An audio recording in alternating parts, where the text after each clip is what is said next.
तो इस फ्लोर पे हम जितने भी रोबोट्स देखेंगे वो ऐसे रोबोट होंगे जो इंसानों का काम कर रहे हैं या फिर इंसानों को टोटली रिप्लेस कर चुके हैं। और सेकंड टाइम टैप करने के बाद मैं जहां भी जाऊंगा टेमी रोबोट मुझे स्कैन करता हुआ, मुझे फॉलो करता हुआ मेरे पीछे पीछे आने लगेगा। हमारे दोनों ही robots hand clapping, hand stand और पुशअप्स करके दिखा सकते हैं।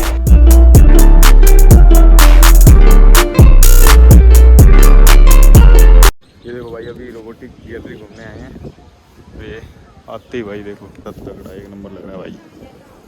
देखते हैं अभी अंदर जाएंगे क्या सीन है, देखते हैं। ये देखने में तो इधर उधर वैसे ऊपर ब्रिज सा, उधर एक रोबोट से बना रखे हैं पूरे, लेकिन इसमें एक ये है हिस्ट्री गैलरी। शुरू से इधर से शुरू करेंगे ना, उधर से वो पूरा एंड करके और निकल जाएंगे। इसमें देखते हैं भाई क्या कुछ है। ये लो आते ही ये पहला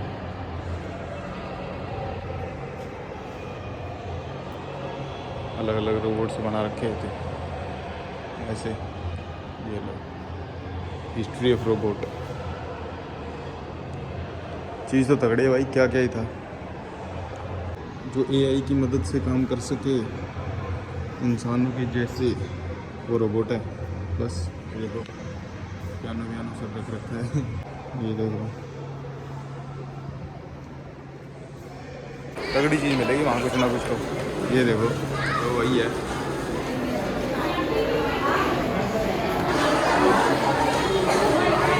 सभी लोग शॉपिंग मॉल, बड़े बड़े शॉपिंग मॉल पर विजिट किए।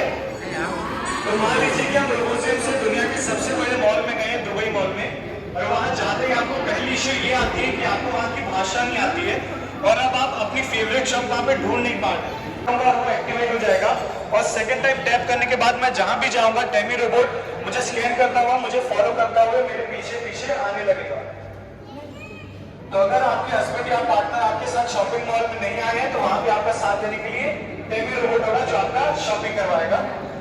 तो अभी हमारे पास कोई बता सकता है हमें आप में से किसे क्या शॉप करना है यहाँ पे?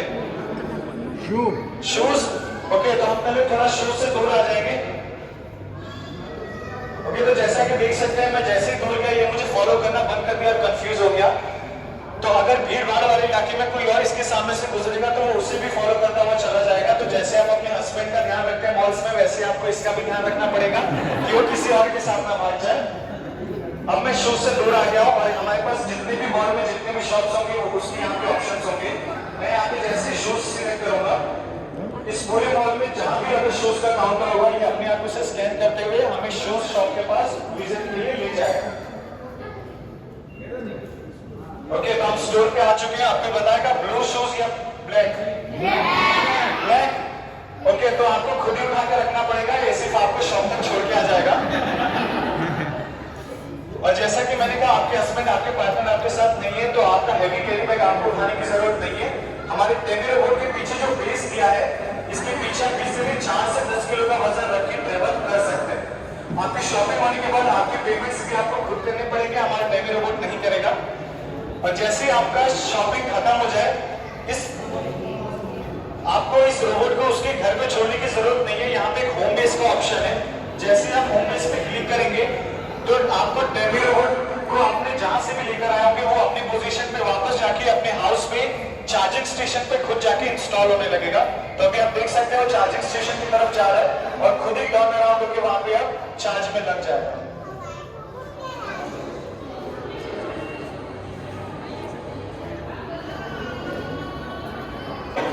तो आप सभी लोगों ने बचपन में फुटबॉल खेला होगा, तो वैसे हमारे पास यहाँ पे जो 3 रोबोट्स हैं उसमें से एक गोलकीपर, एक डिफेंडर और एक स्कीपर है।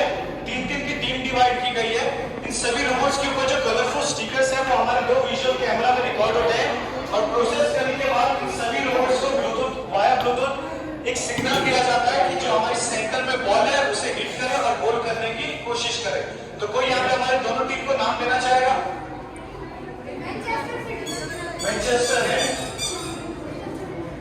और सेकंड टीम का नाम अर्जेंटीना। ओके, तो हम इनका एक छोटा सा फुटबॉल का मैच देखेंगे।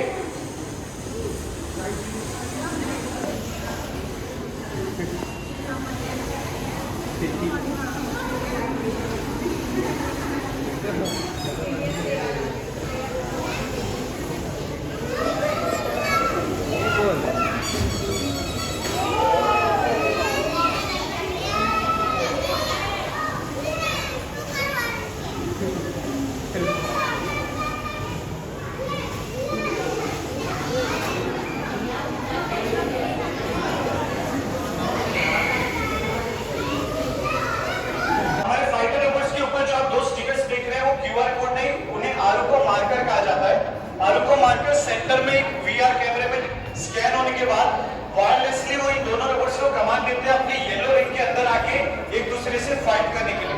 हमारे दोनों ही robots hand clapping, hand stand और पुशअप्स करके दिखा सकते हैं और एक दूसरे को धक्का देके फाइट में गिराने की कोशिश करते हैं। तो अभी हम इन दोनों का एक छोटा सा मैच देखेंगे। हमने इन दोनों फाइटर रोबोट्स का नाम भी रखा हुआ है, एक का नाम है जॉन सीना और दूसरे का नाम है ट्रिपल एच।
भाई फर्स्ट फ्लोर पे कुछ तगड़ा हुआ। ये भाई यहाँ पे सब दिखा रहे हैं कि गेम कैसे होते हैं, कौन से रोबोट है ये सब। अभी लेके आए हैं फर्स्ट फ्लोर पे, देखते हैं। Okay wait please. तो आप सभी लोग यहीं वेट करेंगे प्लीज। अभी हम सबके आने का वेट करेंगे। एक्सक्यूज मी, वहाँ पे आप सभी लोग यहाँ पे वेट करेंगे प्लीज। हमें यहाँ पे यूटिलिटी लिखा हुआ है, वो दो शब्दों से बना है, बॉट और यूटिलिटी। बॉट यानी रोबोट्स और यूटिलिटी यानी कोई भी काम। तो इस फ्लोर पे हम जितने भी रोबोट्स देखेंगे वो ऐसे रोबोट होंगे जो इंसानों का काम कर रहे हैं या फिर इंसानों को टोटली रिप्लेस कर चुके हैं। तभी हम यहाँ से हमारे पहले एक्सिबिट की तरफ आएंगे जो स्पेस रोबोट है।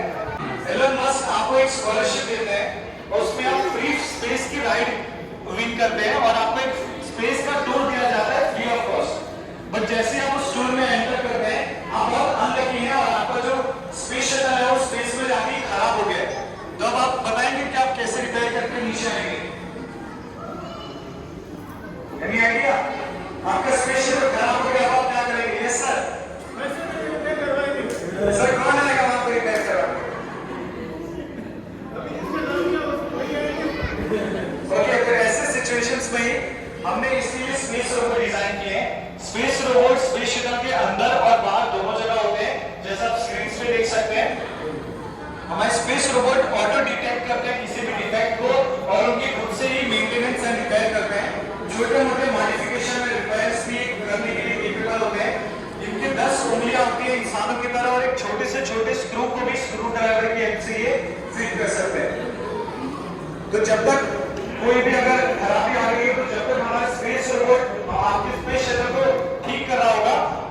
आप चाहें तो तब तक हनुमान चालीसा भी पढ़ सकते हैं। ओके प्लीज थोड़ा पीछे हो जाइए, यहाँ पे देखने के लिए कुछ नहीं है, एक स्टेटिक एक्सिबिट है, प्लीज थोड़ा पीछे हो जाइए। आप सभी ने ड्रोन उड़ता हुआ देखा है शादियों में? ड्रोन उड़ता हुआ देखा है? ड्रोन एग्जैक्टली यही हमारे पास भी यहाँ पे एक छोटा सा ड्रोन है। यहाँ पे आप जो एक्सिबिट का नाम पढ़ सकते हैं एग्रीकल्चर रोबोट्स है। एग्रीकल्चर रोबोट स्क्रीन पे आप देख सकते हैं कुछ ऐसे ड्रोन की तरह दिखते हैं। इनकी एक्चुअल साइज कई ज्यादा बड़ी होती है। डेमोन्स्ट्रेशन के लिए हमने यहाँ पे एक छोटा सा रोबोट बनाया हुआ है। एग्रीकल्चर रोबोट बड़े बड़े खेतों की मैपिंग करने के लिए, वहां पे निगरानी रखने के लिए, या फिर खाद छिड़कना हो तो फर्टिलाइजर छिड़कने के लिए भी इस्तेमाल होते हैं। 1 से 2 दिन का फर्टिलाइजर का जो काम होता है वो आसानी से 2 से 4 घंटों में हमारे ऐसे ड्रोन्स कर सकते हैं। अगर एग्रीकल्चर ड्रोन समझ ना आ रहा हो तो आप सभी ने दिल वाले दुल्हनिया देखी है, तो वहां पे अगर हमारे अमरीश पुरी के पास मान लीजिए बहुत बड़ा सरसों का खेत है और वहां पे अगर शाहरुख खान काजल को लेकर छुप गया है, तो ऐसी जगह पे अगर अमरीश पुरी को शाहरुख खान को ढूंढना होगा तो एग्रीकल्चर रोबोट यूज करेंगे और कैमरा की हेल्प से कंट्रोलर पे देख के ये पता करेंगे कि शाहरुख खान वहां पे है या नहीं। लेकिन फिर भी उसे शाहरुख खान नहीं मिलेगा। कोई बताएगा क्यों? वहाँ पे कबूतर थे। नहीं सर, वो बाजीगर है इसीलिए। कि ये काम कहाँ पे करते हैं, किस कंपनी से इसका यूज किया जाता है, किस इंडस्ट्रीज पर, कैसी इंडस्ट्रीज पे? ऑटोमोबाइल इंडस्ट्री है, नासा में। ओके नासा में। और पिरामिड बनाने के लिए, ओहो, इक्विपमेंट्स बनाने के, इलेक्ट्रॉनिक मैन्युफैक्चरिंग, फोन मैन्युफैक्चरिंग जगह हो गए। तो अभी हमारे सामने आप जो देख सकते हैं रोबोटिक आर्म 1 है जो काउंटर से उठा के मदरबोर्ड को रिसेप्शन पे रखता है। रोबोटिक आर्म 2 और 3 एक छोटे से छोटे स्क्रू या माइक्रोचिप्स को भी अंदर फिट करने के लिए, इंस्टॉल करने के लिए केपेबल होते हैं। ऐसे 4 से 5 रोबोट्स को अकेले कोई एक इंसान अपने स्क्रीन पे बैठ के कंट्रोल कर सकता है और 5 से 10 लोगों का काम ऐसे रोबोट्स कंटिन्यूसली 24/7 बिना किसी ब्रेक के फंक्शन करते हैं। ओके, तो जब ऐसा हुआ कि आपको घर पे साफ सफाई करनी हो, कभी आपका फेवरेट शो या फेवरेट मूवी आ गई हो, हुआ है कभी ऐसा? या फिर आज आप यहाँ अपने घर पे साइंस सिटी से घूम के जाएंगे और फिर आपको घर पे जाके वापस से साफ सफाई करनी और किसी को करने का मन ना हो, तो ऐसी सिचुएशन पे जो हम घर का काम रोबोट्स को करने के लिए कहते हैं उसे हम डोमेस्टिक रोबोट्स कहते हैं। डोमेस्टिक रोबोट्स में हमारे पास अभी फ्लोर क्लीनिंग रोबोट का सैंपल है। ये फ्लोर क्लीनिंग रोबोट को आप जैसे ही ऑन करेंगे वो एक्टिवेट होने के बाद आपके पूरे घर को स्कैन करते हुए ड्राइव होने लगेगा और वैक्यूम क्लीनर की तरह कहीं पे भी अगर डस्टिंग या कचरे होते हैं उन्हें स्कैन करके साफ सफाई करेगा। अगर इन रोबोट्स के सामने अगर मैं खड़ा हो जाऊं तो ये मुझे स्कैनर की हेल्प से एक ऑब्स्टिकल डिटेक्ट करने के बाद अपनी जगह से रोटेट होके घर के बाकी साइड्स पे भी घूमते हुए सारी डस्टिंग और कचरे साफ सफाई करने लगेगा। अभी कोई बताएगा कि हमारी ये मशीन क्या काम करती है? आयरन और स्टीम, वो वर्को कंपनी ने डिजाइन की है। अभी ये मार्केट में अवेलेबल नहीं है। आप कोई भी एक शर्ट, पैंट या ब्लेजर इसके अंदर कुछ इस तरह से फिट करेंगे और जस्ट 15 मिनट में वो उसे वॉश, क्लीन, ड्राई और आयरन करके आपको दे देगा। फ्लूइड आपको खुद करना पड़ेगा, आप इतने आलसी नहीं हो सकते। तो अगर सुबह सुबह नाश्ता करते हुए जेठालाल की तरह आप आमरस पीते हुए अपने शर्ट पे आमरस गिरा देते हैं और आपको उस फेवरेट शर्ट को पहन के ऑफिस जाना है, तो इमरजेंसी सिचुएशन में आप सिर्फ 15 मिनट में अपने shirt ready to wear iron करके पहन के जा सकते हैं। सामने आप जो रोबोट्स देख सकते हैं वो एक्चुअल हॉस्पिटल में यूज होने वाले रोबोट्स हैं। ऐसे रोबोट कैडिला और जाइडस जैसे बड़ी हॉस्पिटल्स में यूज होते हैं। इस रोबोट का नाम दा विंची सर्जिकल सिस्टम है जिसे दा विंची कंपनी ने बनाया है। 4 से 5 सर्जन का काम ऐसे रोबोट्स अकेले कर सकते हैं। इसकी रोबोटिक आर्म 1 पे आप जो पतली पाइप देख सकते हैं वो सिरिंज और नीडल है। रोबोटिक आर्म 2 में कैमरा लगा हुआ है जो आपके एक स्क्रीन पे लाइव मॉनिटर कर रहा है और रोबोटिक आर्म 3 दोनों का काम अल्टरनेटिवली भी कर सकती है। इमरजेंसी सिचुएशंस में अगर कभी आपका डॉक्टर किसी और स्टेट, हॉस्पिटल या कंट्री में हो तो वायरलेसली भी इस तरह से डॉक्टर किसी भी ऑपरेशन को इंप्लीमेंट करके कंट्रोल कर सकता है किसी एक सर्जन या नर्स के सुपरविजन में। इस पूरे रोबोट को कंट्रोल करने के लिए सिर्फ एक सर्जन अपने मॉनिटर पर बैठ के इसे कंट्रोल करेगा और अपने ऑपरेशन को कंप्लीट करेगा। तो सेंसिटिव एरिया जैसे दिमाग के या फिर दिल के ऑपरेशंस के लिए हम ऐसे रोबोट्स का यूज करते हैं। अभी आप एक छोटा सा डेमो देखेंगे। स्कैनर पे जिस तरह से हमारे डॉक्टर अपने हैंड्स को और फिंगर्स की मूवमेंट करेंगे, आप एक होलोग्राम इमेज देख सकते हैं। और दूसरा, आपको इस नीडल पे ध्यान देना है या फिर जो लोग दूर हैं आपको इस मॉनिटर पे देखना है कि हमारे डॉक्टर्स के हैंड मूवमेंट को हमारी सीरीज कॉपी कर रही है।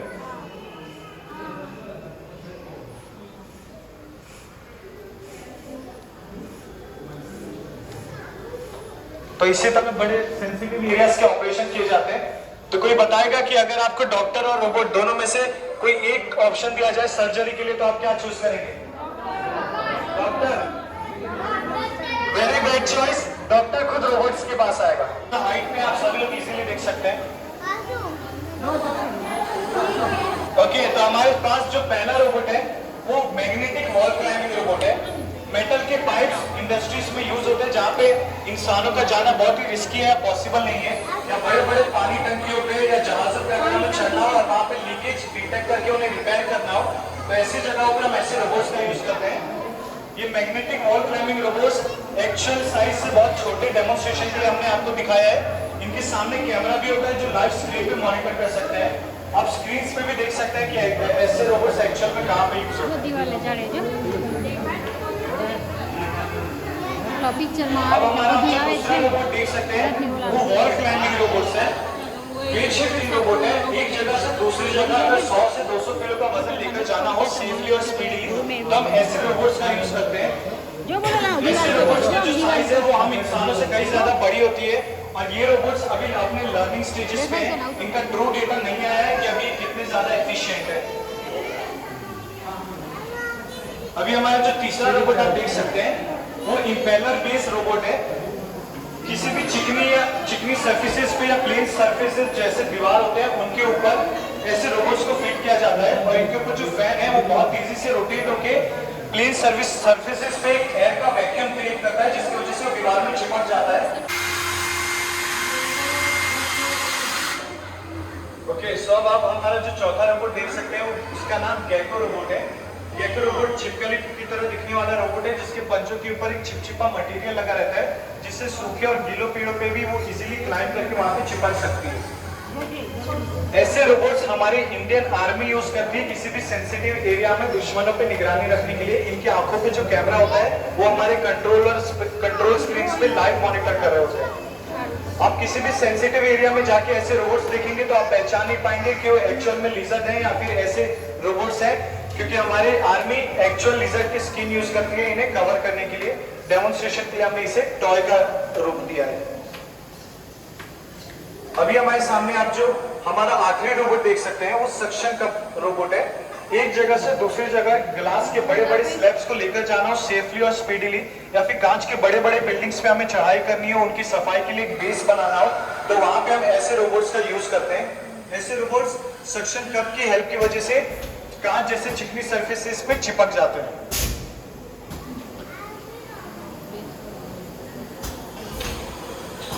अभी इनका यूज इंडस्ट्रीज में ज्यादा होता है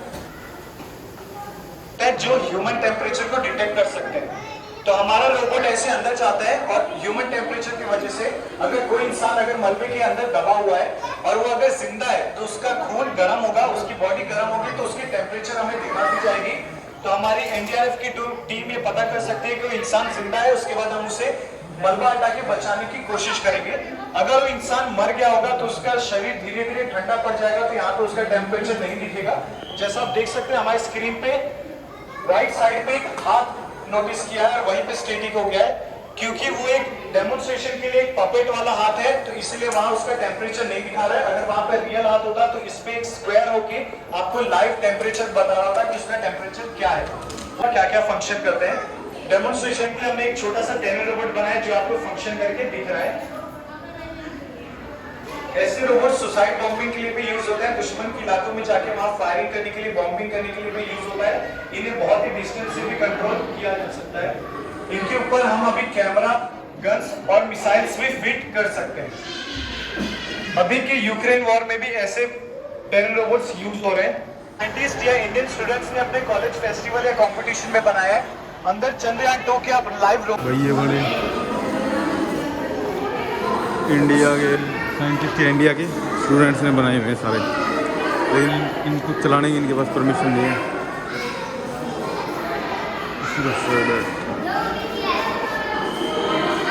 लिखा हुआ है पर इतना टाइम नहीं है यार, ट्रेन निकल जाएगी मेरी ट्रेन, इसलिए बस देख लो जल्दी जल्दी।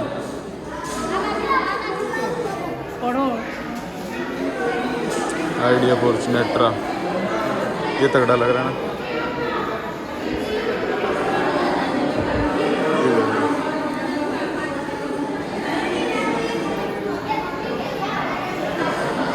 कंसोल, वीआर केज और एक वीआर सिनेमा जिसके अंदर एक रोलर कोस्टर की राइड है। जो भी इसे एक्सपीरियंस करना चाहते हैं 100 रुपीज पर पर्सन का चार्ज है। टूर फिनिश होने के बाद आप यहाँ पे विजिट कर सकते हैं, आगे आपको जाना वहां पे आप जा सकते हैं। सिर्फ 15 मिनट बाद हमारे यहाँ पे शो शुरू होगा।